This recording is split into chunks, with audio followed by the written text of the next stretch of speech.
प्रधानमंत्री मोदी डॉक्टर अंबेडकर के सच्चे हितैषी। भारत रत्न डॉक्टर भीमराव अंबेडकर के विचार समता, समानता व समरसता को समाज और राजनीति में विभिन्न आयामों के जरिए वास्तविक अर्थों और मूल्यों के साथ प्रधानमंत्री नरेंद्र मोदी चरितार्थ कर रहे हैं। सबका साथ सबका विकास के मूल मंत्र के साथ नरेंद्र मोदी डॉक्टर अंबेडकर के संकल्प को सिद्धि में बदल रहे हैं। प्रधानमंत्री के इस ऐतिहासिक और अतुलनीय कार्य में डॉक्टर भीमराव अंबेडकर के बाद प्रथम दलित कानून मंत्री अर्जुन राम मेघवाल भी दिन रात एक कर भीमराव अंबेडकर के विचारों को स्थापित करके उनके सपनों को पूरा कर रहे हैं।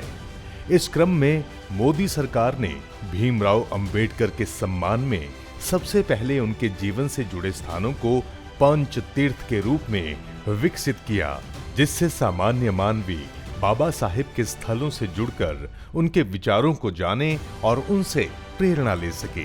ये स्थल उनके जीवन के विभिन्न गतिविधियों से जुड़े हैं।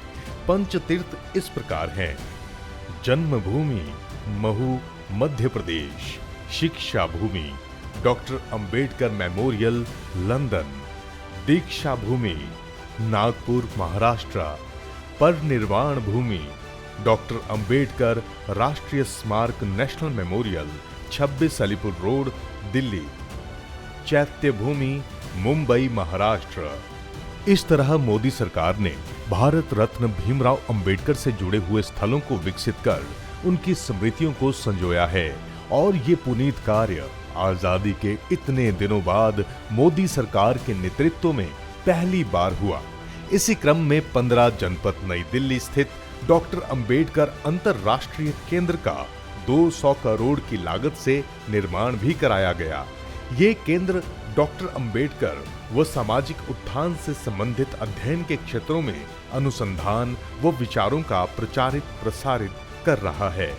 इसी कड़ी में अंबेडकर के विचारों एवं स्मारकों के जरिए जन जन को जोड़ने के लिए संविधान दिवस 2023 के अवसर पर सुप्रीम कोर्ट परिसर में बाबा साहेब डॉक्टर भीमराव अंबेडकर जी की वकील के पोशाक में 7 फीट ऊंची पंच धातु की प्रतिमा का अनावरण किया गया, जो न्याय के मंदिर माननीय उच्चतम न्यायालय को सामाजिक न्याय व बाबा साहेब के उच्च आदर्शों पर चलने की निरंतर प्रेरणा दे रही है। भारत सरकार के न्याय मंत्रालय में न्याय के प्रतीक के रूप में बाबा साहेब भीमराव की मूर्ति 14 अप्रैल 2024 को बाबा साहेब की जयंती के उपलक्ष्य में स्थापित की गई।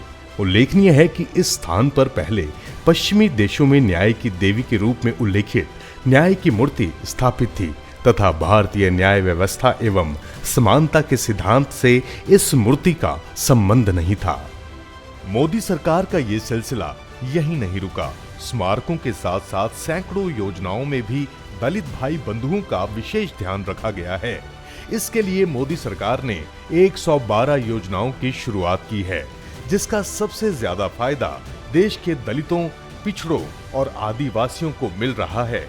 हर व्यक्ति के पास आवास की योजना, उज्ज्वला योजना, नल से जल, किसान सम्मान निधि, फसल बीमा, stand up startup, Bhim app, venture capital fund, मुद्रा बैंक योजना, जनधन योजना और जीवन बीमा का लाभ सबसे ज्यादा दलितों, पिछड़ों वो आदिवासियों को मिला है। सभी पढ़ें सभी बढ़ें के मूल मंत्र के साथ वर्ष 2020 में अनुसूचित जाति के 4 करोड़ से अधिक छात्रों को लाभ पहुंचाने के लिए मोदी सरकार ने 59,048 करोड़ रुपए के कुल निवेश का अनुमोदन प्रदान किया, ताकि अनुसूचित जनजाति के छात्र शिक्षा को आसानी से ग्रहण कर सकें। इसी तरह सरकारी नौकरी देने के मामले में भी कांग्रेस सरकार के कालखंड से अधिक प्रधानमंत्री नरेंद्र मोदी के नेतृत्व में अनुसूचित जाति जनजाति के 4,23,451 अभ्यर्थियों को सरकारी नौकरी भी दी गई है। बाबा साहेब के प्रति सच्ची श्रद्धा रखते हुए मोदी जी ने वर्ष 2019 में संसद भवन में एनडीए दल के सदस्यों की बैठक को संबोधित करने से पहले केंद्रीय कक्ष में रखी भारतीय संविधान की प्रति को सिर झुकाकर नमन किया। जबकि कांग्रेस शुरुआत से ही डॉक्टर भीमराव अंबेडकर और उनके विचारों की विरोधी रही है। जब सन 1952 आम चुनाव में मुंबई से डॉक्टर भीमराव अंबेडकर प्रत्याशी थे, तब कांग्रेस ने उनके सामने नारायण काजोलकर को अपनी पार्टी से प्रत्याशी बनवाकर चुनाव मैदान में उतारा ही नहीं, बल्कि तत्कालीन प्रधानमंत्री पंडित जवाहरलाल नेहरू बाबा साहेब के विरुद्ध प्रचार करने स्वयं भी गए थे।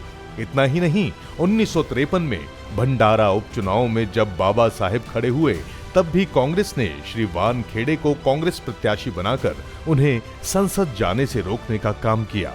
बाद में जनसंघ के संस्थापक डॉक्टर श्यामा प्रसाद मुखर्जी के सहयोग से राज्यसभा के लिए मनोनीत हो सके। इसी तरह कांग्रेस ने जवाहरलाल नेहरू से लेकर राजीव गांधी तक की सरकारों ने तमाम जीवित और दिवंगत लोगों को भारत रत्न से सम्मानित किया। वो संसद में उनके तैल्य चित्र भी लगवाए, मगर उन्हें बाबा साहेब भीमराव अंबेडकर जी की याद तक नहीं आई।